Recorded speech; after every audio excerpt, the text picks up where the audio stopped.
Okay, here we are. We're in chapter 13, the pathways of prayer and attachment, the Sefer of the Yanuka.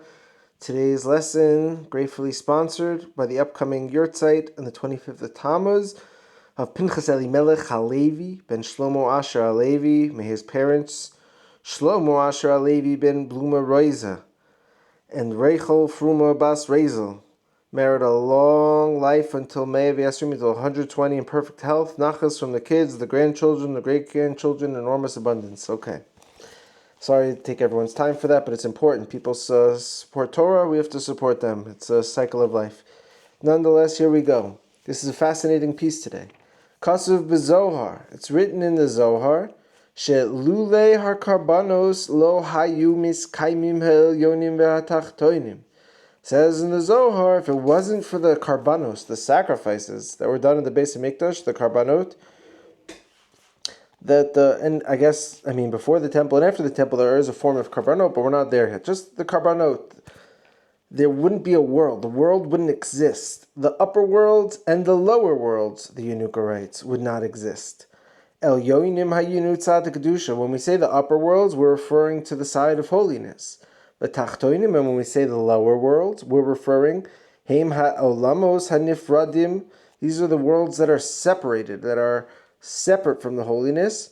V'hasitra achra, and the dark side, the other side, the evil side. The sitra achra is so hard to define because it's a metaphysical term, but it's referring to the side of the death, of the physicality, of the anti-holiness. There's two sides. Therefore, both sides, the lower sides and the upper sides, they both seek out and desire that there should be sacrifices and a Beit HaMikdash. They both need it, they both want it, because this is what upkeeps and sustains the whole world. Even to say that, the Sitra Acha, the dark side, even wants the Beis HaMikdash and the Karbanot, the holy temple and the sacrifices. Because this is how the world is upkept and sustained through the Karbanot. Without these Karbanot, there's no world.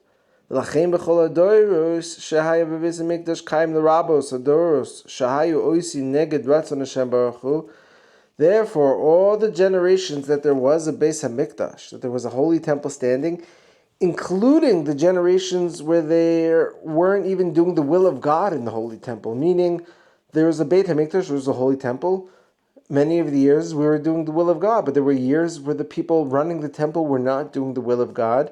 So the Yanuka is saying, even during those years where they weren't doing the will of God in the holy temple, hikpidu kulam ala karbanos. They were makbid, they were stringent, they were strict to make sure they were doing the karbanos properly. Even the people who weren't so doing the will of God, they were like, we got to be doing these karbanos. We have to keep the sacrifices going. Ubifrat al karban tamid, and specifically the karban tamid, which is one of the specific karbanos, this daily karban. Kimuva b'meseches Baba Kama, as it's written down in the Gemara Baba Kama. Daf Pei Ves Amud Beis. Ela sheyesh hevdel atzum bein derech harashayim b'rtzoinam l'kayim es ha'olam. But there's a difference, a great vast difference between the path of the wicked and their desires and upkeeping the world, lebein derech hatzadikim, and between the path of the righteous. So there's like, we both need these karbanot to keep up the world, but we both have a different path of why we're doing this, the intent behind these karbanot. Ki harashayim ba'im lahakriv es hakarban rak mitzad seichel. Because the evil people, they come to bring their sacrifice just from their seichel, from their intellect. They're like logically thinking they have to bring this sacrifice. But the righteous people bring the sacrifice from their heart. What does this mean? That the evil people are using logic in their mind to bring the sacrifice, and the righteous are using their heart? What does it mean? Guess what? We'll find out. There's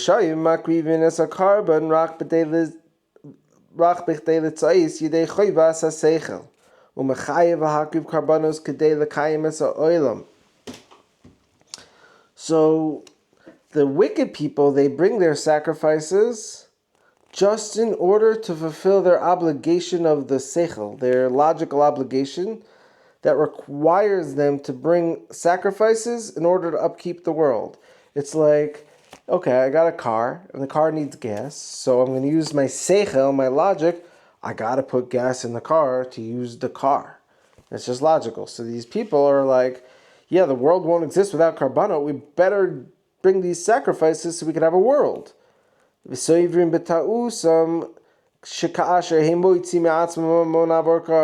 make a mistake, you guys. You're giving the sacrifice. What's their mistake? They rationalize to themselves and they say that now that I'm paying money out of my own pocket for this carbon, I'm paying to upkeep the world. Who's upkeeping the world? It's not God. I'm paying for the carbon, my money. Nasa kiviyachal HaKadosh Baruch Hu chayev lahem, and it's as if they think God now owes them something. You paid the money for the carbon, you upkept the world, God. Where's the world? I did the carbon, I did the sacrifice. And now there should be some type of return on investment. Where's my shefa? Where's my bounty from the heavens coming back towards me because I made a payment, I brought a carbon. Because they claim and they rationalize, they make like this baseless claim as if to say that they're doing God a favor. Like, God, you need this sacrifice, I'm going to bring it to you, now give me the world. That's how their brain works. I guess that does work that way with a gas station. You go to the gas station, you're like, listen, I paid you, you now owe me gas. Yeah, that works over there. But with God, it's not the case where we're paying God and then He's giving us something that He owes us. This is like, if you think that way, you're wicked, you're a Russia, it says. By the way, I don't want to be like the hater. If someone feels like they think that way, I'm not calling you a Russia. Like, it could just be we didn't know better and we're just the children who are being now informed for the first time the rules. So don't beat yourself up. No one should beat themselves up. That's the biggest sin. Everyone should love themselves very much. Anyone who does beat themselves up, it's not genuine. It's not a real thought. It's the Yetzer Hara. It's the Sitra Achar. It's the dark side.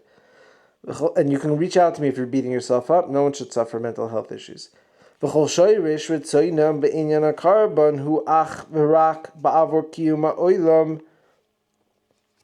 And the root of their desire for bringing this korban, for bringing this sacrifice, is just to upkeep the world. They're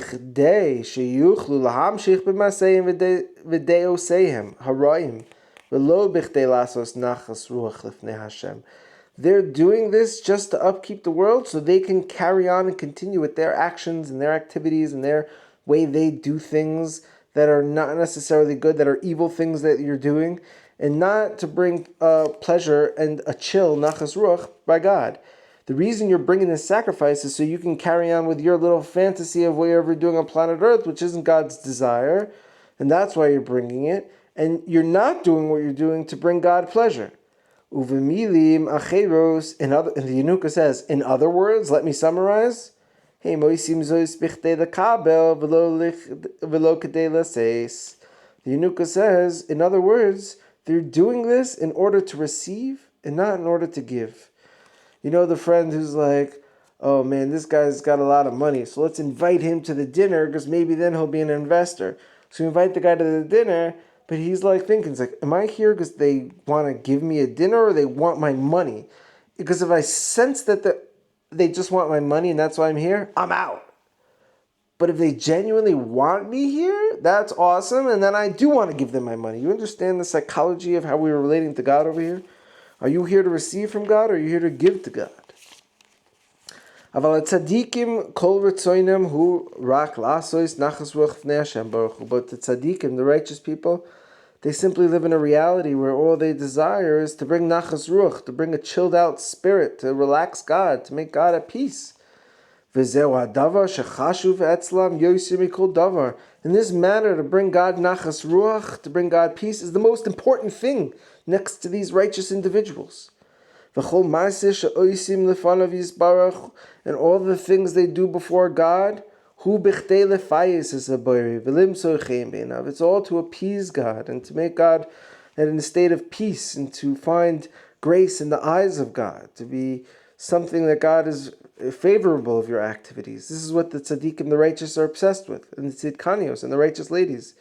Ubizachus libam hiskilu v'hevinu she'en Hashem baruch hu tzarich es karbanos ben Adam. And in the merit of their heart, they were able to recognize and understand that God doesn't need our sacrifices. God doesn't need our karbanot. Ela rachmano liba boy. Rather, God seeks out our hearts. Kaloimar, as if to say, the Yanuka is going to translate this Aramaic phrase that I just translated, as if to say, HaKadosh Baruch Hu mu'unyan rak balev shala adam, as if to say that God is only interested in the hearts of humans. Lachein einam nigashim la'avod Hashem Baruch Hu maseichel. Therefore, it's not fit or appropriate to approach the service of God with your logic and intellect. Like, oh, I must give a carbon to upkeep the world, so now I paid for my own money, so now God must upkeep the world. God now owes me the world. That's logical. Don't think logic now. Elarishis kolheim mechapsim la'avodas Hashem baruch hu melev. Rather, with these tzaddikim, they don't think that way. With their seichel, their logic, what do they think?